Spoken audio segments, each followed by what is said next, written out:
Hujambo na karibu tena mtazamaji wa The World News katika kipindi hiki cha ulimwengu wa siasa. Mimi ni Adam Hussein. Tehran inataka kufungua ukurasa wa matukio chungu nzima huku Doha ikiahidi kuunga mkono wa Iran. Rais wa Iran Masoud Pezeshkian anishutumu Israel kwa kutaka kuzuia kuanzishwa kwa uhusiano wa karibu kati ya nchi za Kiislamu. Moja kati ya mambo ambayo wakati huu baadhi ya mataifa yanaona yanapaswa kuwa karibu zaidi na Iran. Mataifa mengi katika Ghuba yanakuja karibu zaidi na Iran, miongoni mwao ni pamoja na Qatar pamoja na Oman. Hata hivyo, Iran na Qatar zinaweza kusonga mbele zaidi ya matukio chungu nzima ya hivi karibuni na kuanza tena ushirikiano wa pande mbili. Rais wa Iran Masoud Pezeshkian amesema wakati Qatar ikiahidi kutoa msaada wowote uwezekanavyo ili kupunguza matatizo yanayowakabili watu wa Iran.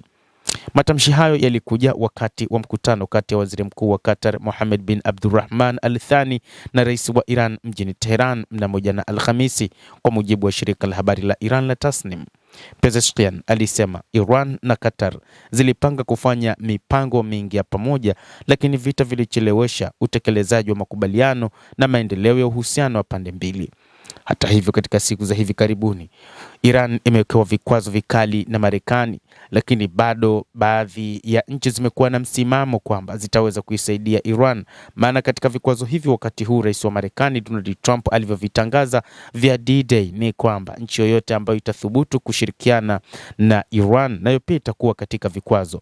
Lakini inaonekana baadhi ya mataifa mengi katika Mashariki ya Kati yanaona kuna umuhimu wa kuwa na uhusiano wa karibu na Iran, na ndio maana wakati huu mataifa kama vile Pakistan lakini pia na Uturuki yamekaa karibu na kuona kwamba kuna haja ya kuialika Iran katika umoja wao ambao unafahamika kama Maka Pact. Alishutumu Israel kwa kutaka kuzuia kuanzishwa kwa uhusiano wa karibu kati ya nchi za Kiislamu. Anasema Rais Masoud Pezeshkian, Qatar haitaki watu wa Iran wakabiliane na matatizo wakati nchi za eneo hilo zinatazama tu. Al Thani anasema tunatoa msaada wowote unawezekana ili kupunguza ugumu wa maisha ya watu ambao ni ndugu wa Iran.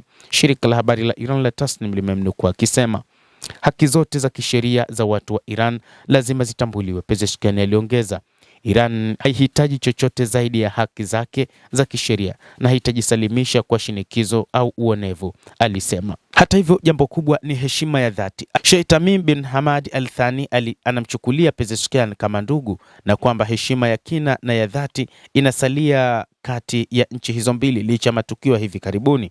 Amesema Doha inataka kurejesha uthabiti katika eneo hili na inatambua mawasiliano ya Iran kwa nchi za eneo na juhudi zake za kuhimiza usalama na utulivu. Tunatumai kuwa kwa kuendelea kwa mbinu hii changamoto zilizopo zitatatuliwa, aliongeza. Akizungumza suala la marubani wa Iran wanaodaiwa kukamatwa na Doha, waziri mkuu wa Qatar alisema suala hilo linafuatiliwa kwa dhati. Ziara ya mjini Teherani ya Al Thani, ambaye pia ni waziri wa mambo ya nje wa Qatar, ilikuja wakati Doha ikiendelea na juhudi za kupunguza mvutano kati ya Iran na Marekani. Ni safari yake ya kwanza nchini Iran tangu mzozo huo uanze na mashambulizi ya Marekani na Israel mwishoni mwa mwezi Februari. Marekani na Iran zilitia saini mkataba wa maelewano mwezi Juni kufuatia upatanishi kati ya Pakistan na Qatar, lakini utekelezaji wake umekwama huku kukiwa na tofauti za urambazaji katika mlango wa bahari wa Hormuz, ambapo takribani 1/5 usambazaji wa mafuta duniani ulikuwa ukitiririka kabla ya vita. Iran ililenga kambi ya anga ya Al Udeid nchini Qatar ambayo ina majeshi ya Marekani mnamo Juni mwaka 2025 wakati wa vita vya siku 12 na Israel, na pia ilianzisha mashambulizi ya kulipiza kisasi katika nchi kadhaa za Ghuba ikiwa ni pamoja na Qatar baada ya mashambulizi ya Marekani na Israel mwaka huu. Endelea kutufuatilia mtazamaji, lakini nikusihi usisahau kulike, usisahau kucomment, kadhalika usisahau kusubscribe channel yetu hii ili upate habari hizi kwa mapana kupitia The World News. Naitwa Adam Hussein.